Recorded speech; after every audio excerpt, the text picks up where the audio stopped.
Well, today being the 3rd of April, year of our Lord 2026, we have just had a full moon heading into, is it Libra, which has been assailing me for the past couple of days and many other people, as I understand it. The video quality is still fucking terrible, and I don't know if anyone else has noticed, but um, my camera is doing this thing where like sometimes it uh turns up like the color intensity, and at other moments it's like black and white. If, in case you can't really tell, not really a technologically inclined person. I really actually couldn't care less. For me, the difficulty is actually saying things. I'm trying to express things, which are frankly difficult to say. And yeah, however they turn out, you know.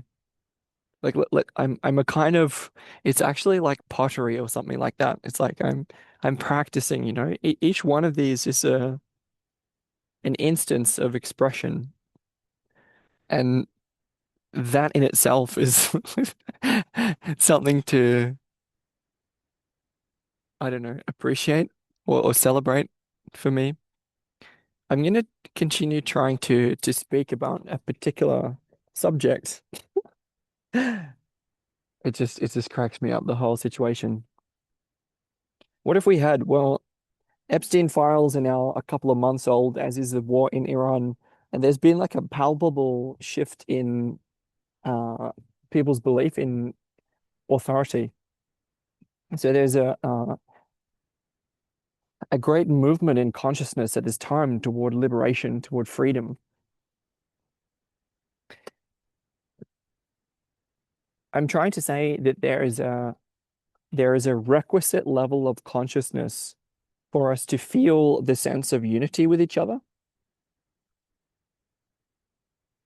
that we need. We need access. We need reliable, stable access to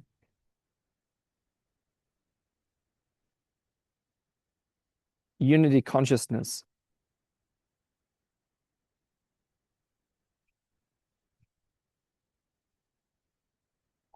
I'm asking us to recognize the tendency for self-destruction.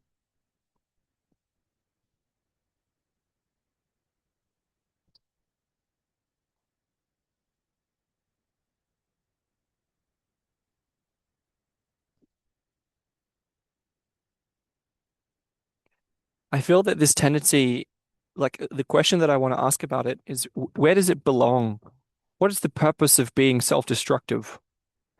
And I believe that the death and rebirth mythology, which is essentially the core of mythology, the death and rebirth myth, as built into initiation, for example. That doesn't actually make sense, but let's pretend that it does make sense for the sake of whatever the fuck I'm trying to say. The point is that death and rebirth is actually intended for the ego. We need the ego to regularly, reliably be dissolved if we're to survive. If we're to survive. In cell biology, there's a concept called apoptosis, which is kind of programmed self-destruction. The cell literally self-destructs when it receives particular as I understand it, like not being a cell biologist, but when it receives particular intercellular communication in the form of a signal cascade, it's like, oh, that's apoptosis, and it like triggers the program or process of apoptosis within the cell for the sake of, right, the organism, for the sake of the whole.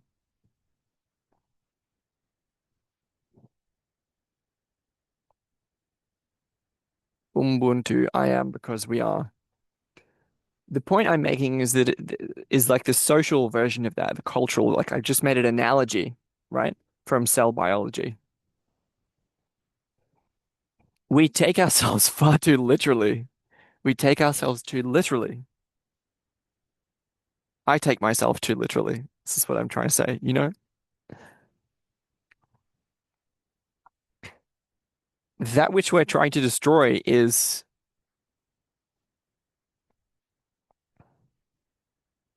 I actually don't think that can be a complete explanation.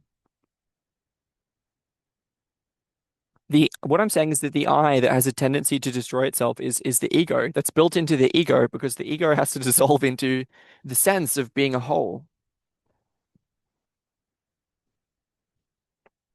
the sense of being a part of something greater than oneself, which is the most reliable source of the sense of meaning in life, at least according to, Dr. John Vervaeke, cognitive scientist and philosophy PhD at University of Toronto. I'm not pulling this stuff out of like thin air. It's also in the water.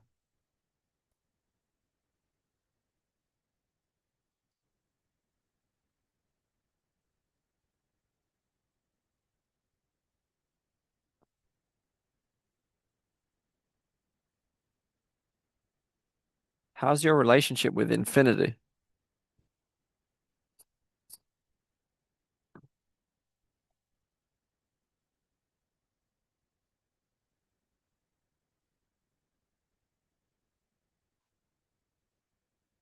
Theurgy and the Soul,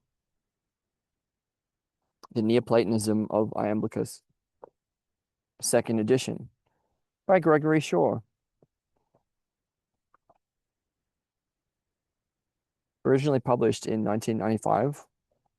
And I'm going to be looking at the preface, which is actually the first that we hear in the text from the author. Preface to the second edition. So what I'm simply going to do is quote the lines that I underlined as being important and try to talk about what I take them to mean. Very simple and very probably stupid methodology or whatever you want to call that. It's literally like Roman numeral. So it's the page entitled XIX, which is the beginning of the preface. Let me try and work out what Roman numeral it is. I'm actually not sure. Is it 21?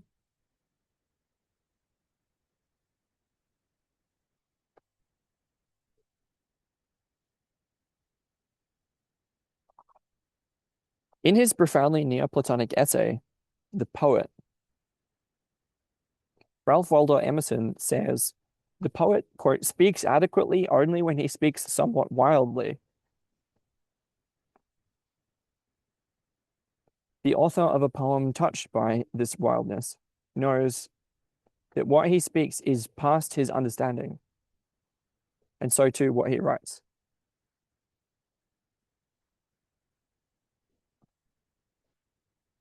And then he goes on to talk about how when he had first written Theurgy and the Soul, he had scarcely understood what he'd written.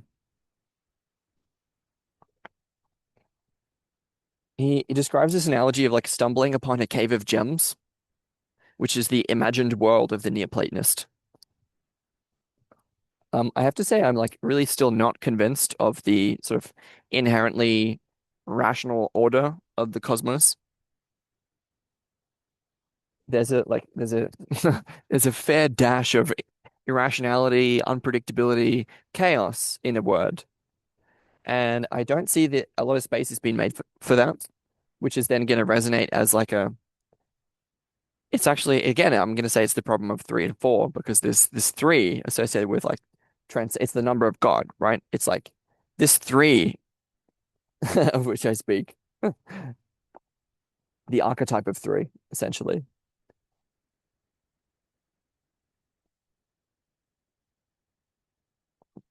What about it? I associate certain qualities with it. Self-transcendence, uh, the pyramid, the number three, um, the gods, the masculine, the ego strength, self-determination, consciousness.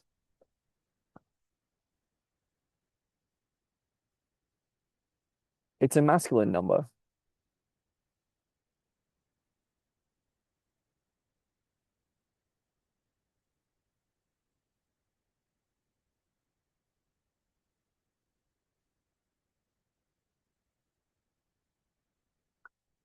I would say the logos. But then, yeah, in Jung, it's this like logos and eros dichotomy, which in the Red Book was Elijah and Salome.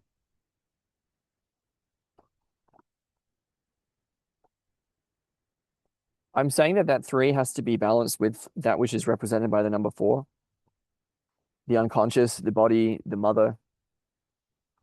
In Greek, it's hyle, like matter, like the receptacle, the vessel, the void. And it has to do with the relationship between these two different principles. It has to do with bringing matter into awareness, waking up the earth.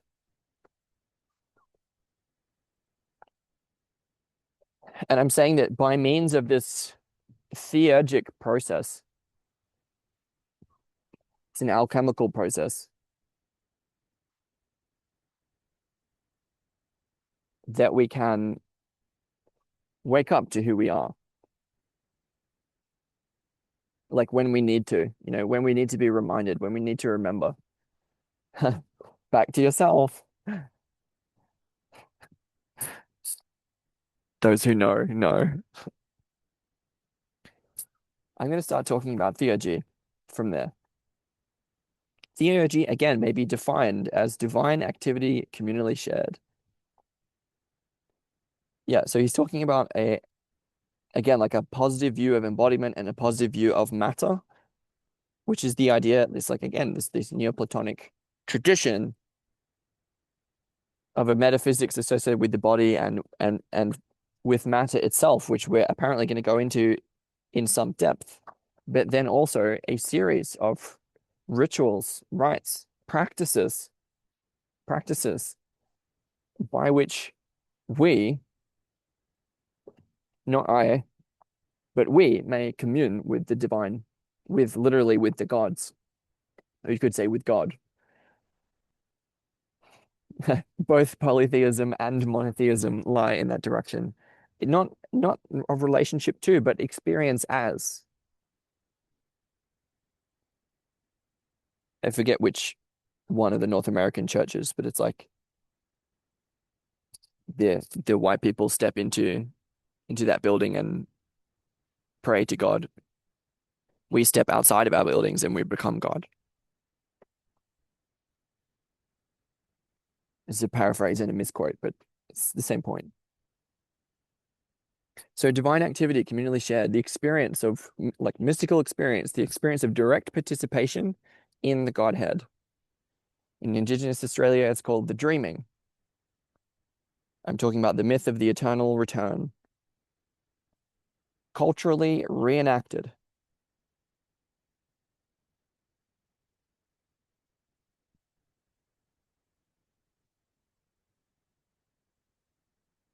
Myths of renewal, rebirth. Divine activity communally shared. Quote, what does he say about it? He says, I'm, as Iamblichus put it is impossible to participate individually in the universal orders, but only in communion with the divine choir of those lifted up together, united in mind.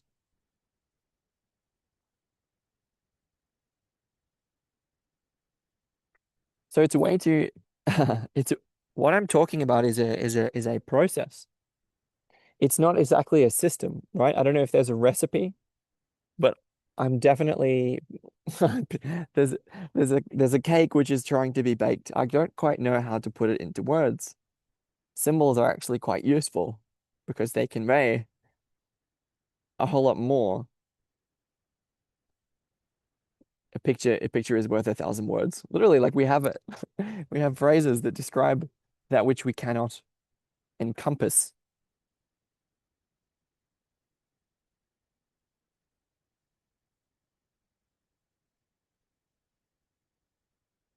It's a way to be united together in mind. And that doesn't mean to agree about the same principles. It means to experience oneself as like different aspects of the same being and to feel that.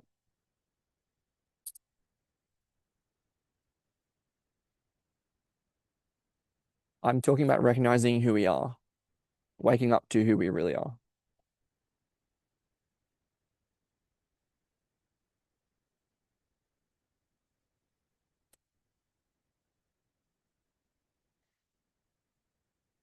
He says, and this is who is he, Gregory Shaw, the metaphysics and praxis of Iamblichus sacramental vision plays a critical role, plays a critical role in transfiguring a world that has been drained of all depth, meaning, and divinity.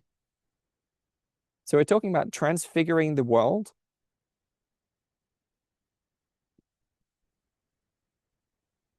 And I don't mean like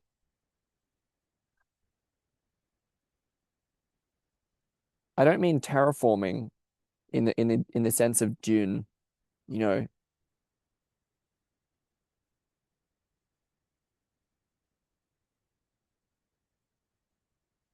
Although that's quite an interesting question. Like, could we make Mars like the Earth? Terraforming in the sense of like, could we re-engineer an entire planet? I think I would describe that actually as a spiritual challenge. We'd have to fully integrate Mars. But then what about the valuable distinction between like like Aries, this warlike, that which is represented by Mars? The distinction between that and the Earth is kind of helpful. I don't know if we want to, do we want to make Mars like the Earth? I think, I don't know if, actually, I'm not going to finish that thought. I'm going to return to the text. We were talking about transfiguring a world that has been drained of all depth, meaning, and divinity.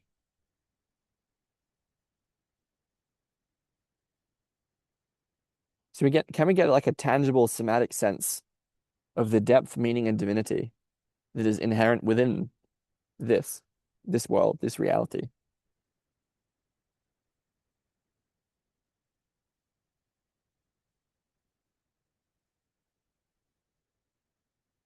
So this guy, Iamblichus, one of his mentors, teachers was Porphyry, who's another one of these famous Neoplatonic folks.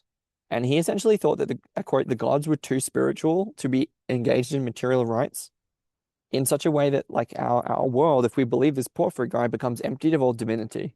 So like the gods are too good for this shit, essentially. Like our world is inherently full of matter. It matters.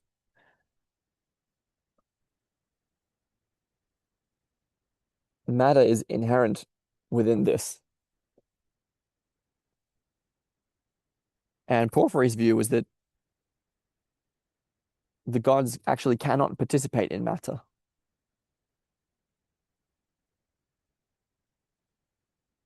Quote, this doctrine, Iamblichus says, spells the ruin of all holy ritual and theogic communion. It spells the ruin of all holy ritual and theogic communion between gods and men, since it places the presence of superior beings outside the earth. It amounts to saying that the divine is at a distance from the earth and cannot mingle with men, and that this lower region is a desert without gods. In direct contrast to this bleak vision, Iamblican theurgy aims to sustain the continuity of the gods with our physical world. This lower region, by recognizing their presence in material existence. So we're talking about recognizing the presence of the gods. So who are they? Where are they? By recognizing their presence in material existence. Okay, where are the gods? I'm going to quote actually the next paragraph because I feel that it's like quite something. He says, quote, for a Platonist and Pythagorean, The cosmos is theophany. This is also what we find in Henry Corbin. That's through The World Turned Inside Out.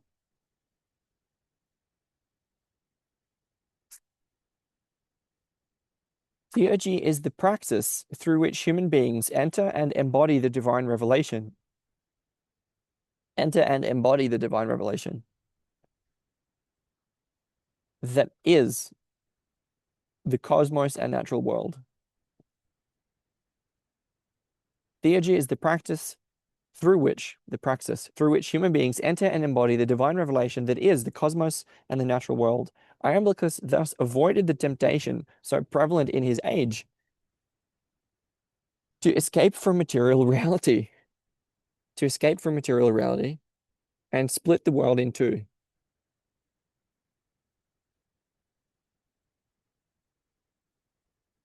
For Iamblichus, the highest is in the lowest. The highest is in the lowest. The ineffable one beyond being is present to the densest material reality. It's like the one deified like ingresses all phenomena. Unity consciousness.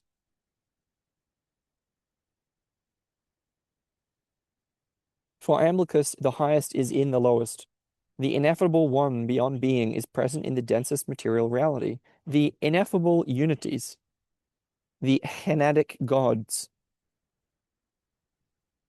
are not isolated in some exalted place, but are revealed symbolically in unifying activities. Unifying activities, seen, felt, and encountered in our mundane world.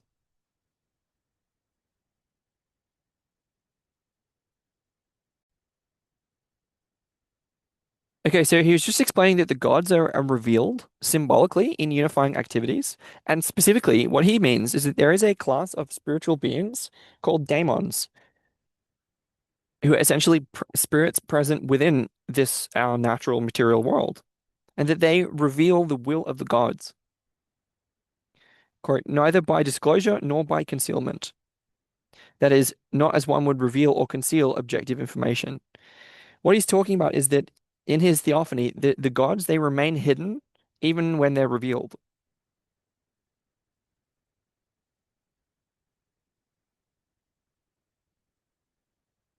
What I'm reminded of is in Heidegger, the idea that truth, truth is unveiled continually before us, but it withdraws into concealment. So concealment and unconcealment, they make a torus.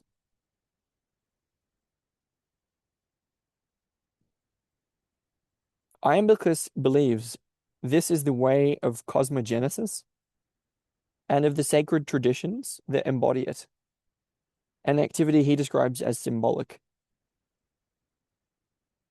In Iamblichus's, because this is returning to the paragraph, in Iamblichus's cosmology, the powers emanating from the one are received and orchestrated by a noetic activity personified by Plato as a demiurge. Again, quote, the powers emanating from the one are received and orchestrated by a noetic activity or a kind of God,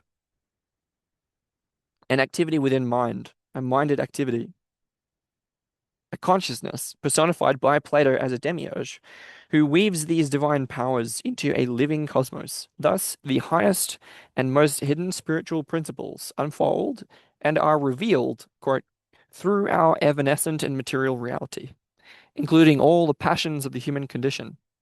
Including all the passions of the human condition.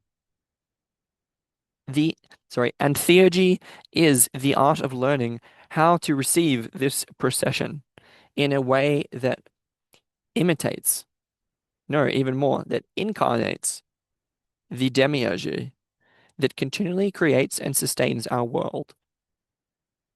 To ignore and disparage material reality would thus ignore its divinity and inevitably our own. It would make the world, as Iamblichus feared, a desert without gods. Yet we live in that desert and have lived in it for a very long time indeed. So it's difficult for us to recover. It's difficult for us to recover the non-dual vision of Iamblican theurgy. Difficult to rediscover life-giving water hidden in our desert, the desert that is Western philosophy. I'm reminded of Daniel Pinchbeck breaking open the head, and I'm going to leave it there. I didn't get nearly as far through as I would have liked to, but I'd like to eat dinner. Until next time.